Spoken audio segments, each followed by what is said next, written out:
الرحمن الرحيم. الرحمن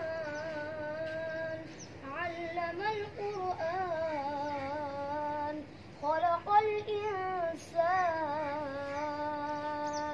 علمه البيان.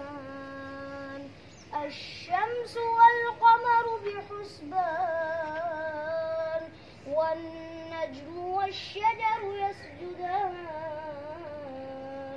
والسماء رفعها ووضع الميزان. صدق الله العظيم.